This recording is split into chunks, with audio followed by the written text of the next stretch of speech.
let's start. So, good evening, doctor. Sayyam Arora, on behalf of Team Walter Bushner, would like to extend my warm welcome to all the faculties and participants. And it's my honor today to introduce the faculties who would be addressing on the panel discussion on role of laser in proctology. We have eminent faculties across India. We have a moderator.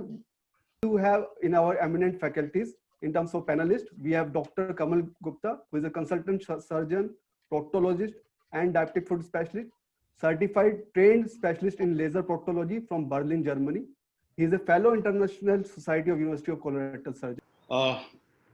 So thanks, Dr. Niranjan, once again for giving me an opportunity to speak on a topic that is laser hemorrhoidoplasty. Now, before I start, I would like to mention one thing, that when laparoscopy came back in 1990, the seniors, they literally made hue and cry. They said that this laparoscopy is not going to last. People who were doing cholecystectomies and they started laparoscopic cholecystectomies, the seniors, they started doing mini cholecystectomies. They tried to prove, no, laparoscopy is not good. But today, almost all the abdominal surgeries are performed by laparoscopy. 2004 to 2006, when endovenous laser ablation, that is EVLA for varicose veins, it came in a big way. At that time, many vascular surgeons said that for varicose veins, still the treatment of choice remains multiple ligations or it is, stripping. But today, EVLA is a gold standard. So I do not know what is going to happen tomorrow, but yes, today more and more, our colleagues and seniors, they are picking up lasers, and especially in proctology. So coming to the topic, when I start laser, the first, I always go for a hybrid way. Why I go for a hybrid technology, I will let you know. So the first step which I always prefer is hemorrhoidal artery ligation.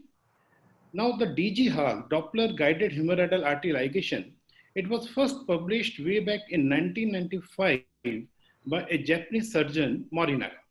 And of course, if we go through the literature, the first simple ligation was done by Blaisdell in 1958, and the paper was published in American Journal of Surgery. So what was the principle behind hemorrhoidal artery ligation? So this is based on the facts that the position of rectal arteries is not predictable. Arterial blood supply is of relevance for the pathogenesis of hemorrhoids. Ligations can be effective in distal part of rectum. Hall is effectively ligating, and Hall is responsible for care of symptoms. Now, previously it was supposed to be a venous disease. Today, all of us know that hemorrhoids is not a venous disease, but an arterial disease. Now, there was a landmark publication which came back in 2004 by Aigner on superior rectal artery and its branching pattern. So what he postulated was that the vessels did not cross at 3, 7, and 11 always. Secondly, in 82% of cases, there is bifurcation, and 12% of cases, there is trifurcation in the terminal part of rectum. Further, the superior rectal artery, it divides into two. Either we can call it anterior or posterior branch, or left or right, which further gives rise to 3 to 4 branches. So in total, we can have 6 to 8 branches, which we are supposed to take care of when we are going for hemorrhoidal artery ligation. Now, another landmark publication came in 2006, again from Austria. And what they proved was that in hemorrhoids, there is 3 times increased blood flow in patients as compared to the normal human beings. So based on that, a theory came, which is called hypervascularization theory for hemorrhoids. Now, when we are going for Hall, the most important is where exactly to go for hemorrhoidal artery ligation. Where exactly we should ligate? Well, when we are 2 to 4 centimeter above the dentate line, the depth of the vessel is 3 to 5 millimeter. So that is the place where we should go for ligation. Now this is, you can see, now this is where when we go for even Milligan-Morgan, the first step which we do is, ligation of the pedicle. So that is exactly the position where we go for ligation. And of course, we palpate the vessel first with the help of our index finger. And after palpation, we go for ligation. So the procedure which we call is finger guided hemorrhoidal artery ligation. This name was coined by Dr. Kushal, who is my mentor. And initially we thought, why not to keep it digital guided instead of Doppler? But it was slightly confusion was there. So we went for finger guided hemorrhoidal artery ligation. And now we have got a lot of publications also on this. Now coming to the technique, the thread which we use is 20 Vicryl 27 mm 5x8 circular round body needle. And the needle holder which I always prefer is 9 inches.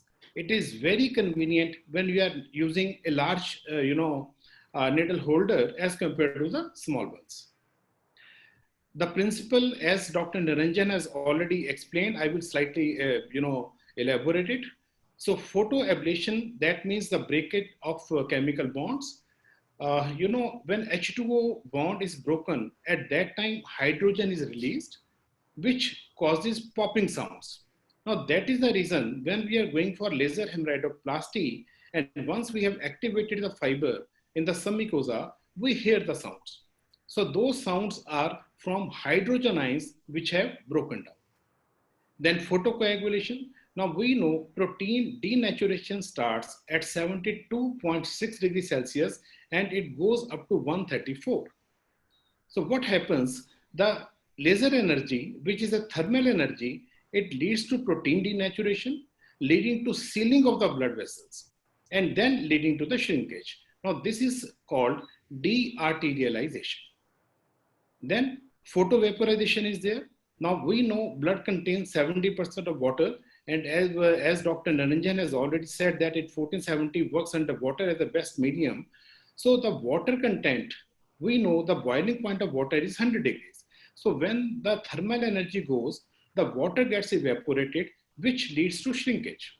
So once the shrinkage is there, it leads to coagulum formation, followed by fibrosis. Kamal, you need to hurry up a bit because you're already finished 8 minutes, which was allotted. But you can continue, but slightly faster. Okay. So half-cut proctoscope we use, equipment you have already explained, and this is a cannula and it's a conical sharp tip fiber which we use for laser hemorrhoidoplasty. Now coming to the procedure protocol, the type of fiber remains conical. The mode is pulse mode. Dosage at the time of insertion is 6 watts 1 second pulse, and at the time of coagulation 6 watts 3 second pulse. And we always recommend keep on withdrawing fiber every half a centimeter. And once you release the energy, at that time the area covered is approximately 4 millimeters. And please do not give energy more than 200 joules. Rather, don't give more than 150 joules, I will say, because the edema will be less. And the point of entry remains the dentate line. Now, why dentate line? Because we know that the submucosa finishes over there. It ends over there. And the anal cushions are nothing but disruptions of submucosa at 3, 7, and 11. So that is an ideal point for laser hemorrhoidoplasty. Now, one thing has been mentioned about, how we can know about fibers, when to use, when not to use. Of course, Dr. Kushal will also be telling. Now, I will explain how it can be tested. Whether in spite of using for 10 times, 50 times, maybe the fiber is worth using further or not. Well, dip it in water, in a mug, take water, dip it in and activate it. If there is a coherent beam, as you can see over here, that means the fiber is perfect. You can reuse it any number of times till there is a coherent beam. Now coming to the first procedure, how it is done.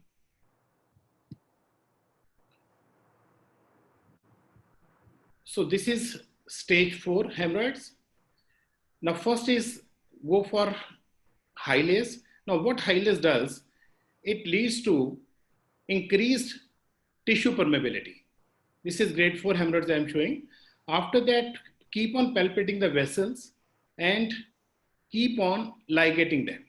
Now, when we are doing ligation, it's a figure of 8 stitch which is taken, and the movements of the hand, they remain pronation and supination. So keep on palpating all the vessels and keep on ligating them.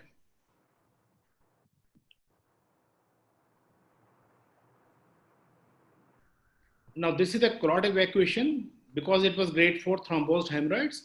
Now this is a standard teaching, as already many times I do mention that it is mentioned in Corman also. Now from the same place you can take the fiber inside and go for laser coagulation of the hemorrhoids. That is laser ablation actually. Coagulation is one of the procedures. Now these excision of the large papillae which are present over there. Now this is how we do the laser.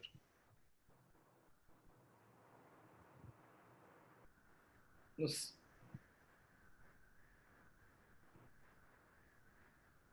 I would like to just show one more video where the procedure is slightly more careful.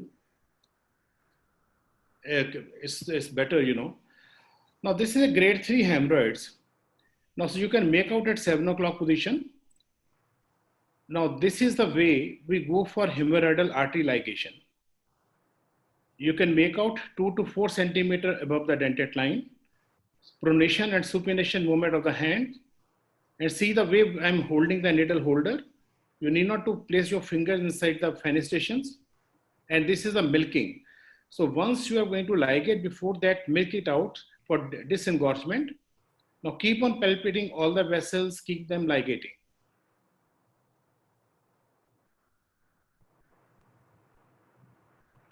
And this is the way we take the fiber inside through the dentate line. And once we are inside, automatically, distally it will stop because already Hall has been done. And keep on withdrawing every half a centimeter as already I said.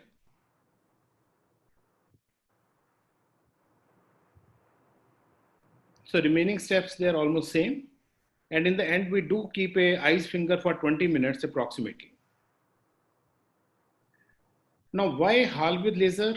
Hypervascularization, that is taken care of by Hall, and sliding anal cushion theory by Thompson, that is taken care by laser hemorrhoidoplasty. So why we give, ice pack? Well, it is very clearly mentioned that treated as a sports injury. Initially, we always give, ice, and later on after 24 hours, we start hot fermentation. So same is the principle over here. Initially to reduce edema, give cold pack followed by sitz bath after 24 hours. And of course, advantages are there as compared to open, no surgical trauma, or we can say minimal surgical trauma. It is significantly less painful because we have not cut anything. Early return to work, 3 days versus 21 days, and the concept offers more effectiveness and safety. Now, what not to do? Never try to push fiber against resistance. It means you're not in the right plane. Never activate the laser if it is too bright. That means you are too near to the mucosa. Or if it is too dull, that means you are somewhere in the internal sphincter. And if the pile mass does not shrink on the table, please do not keep on giving energy. Now, procedure protocol, which is followed by many surgeons and which should not be done. First of all, perform ligation of the feeding artery to suppress bleeding during laser hemorrhoidoplasty. Now, I agree with that, Hall should be done, but I disagree with the fact that Hall is done because there is more bleeding during laser hemorrhoidoplasty. Second, make a small skin incision outside the skin. You can make out making an incision outside the skin. Now, many people go make a incision in the perianal area or, even outside the external sphincter. And from there they try to enter. It doesn't make any sense. Then prepare a slim track and with scissor and perianal skin region and then insert. Now, if you have to go for so much cutting, then why not to go for Milligan-Morgan? Because you are already making 3 cuts. Post-operatively, it has been mentioned by one of the best companies in the world that at the end, keep a collagen sponge and with Vaseline and bupivacaine. Now, it may be because they are making many external cuts over here. Otherwise, collagen or Vaseline or bupivacaine, they play no role as far as laser hemorrhoidoplasty is concerned. Now, preoperative, postoperative pictures. Now, what the literature say? Now, many times people do ask, can we go for sclerotherapy or any other procedure instead of laser once HAL has been done? But maybe it is not possible. The reason being, now there was a publication where they compared rubber band ligation and laser hemorrhoidoplasty. And the results were the hemorrhoid laser procedure technique was more effective than rubber band ligation. Now that is from Giomando, which is one of the, many papers you will find by him. And this is the observations which he had. Then laser hemorrhoidoplasty cohort study, 497 patients. LHP is safe, low pain, minimal invasive surgical procedure with long-term good results. And the complications arise, as I always said, when you give more energy. Very clearly mentioned, complications were more common when mucopexy was performed because already edema is there. Further in case, I think I am supposed to talk about this all. Okay, so, okay. Then this is another multicentric study. Don't worry, I'll talk about it. Yeah, this was conducted by us, by myself and Dr. Kushanmitra and Ramakant sir. 252 cases, and we thought we found FG-HAL and LHP, it is quite good, and results were approximately 98%. Now, coming to the complications, edema takes place because thermal energy is there, which leads to, cell death. And once it is there, then it leads to inflammation followed by edema. That is the principle behind edema. Then hemorrhage and abscess can take place, thrombosis and skin tags. Less is best, minimal pain, least risk of complication, no tissue trauma, absolutely bloodless, and a short hospital stay. These are worldwide figures all over the world, different papers, and results 98% at par with others. Thank you very much. I think the most dangerous phase is we have always done it this way. Thank you very much.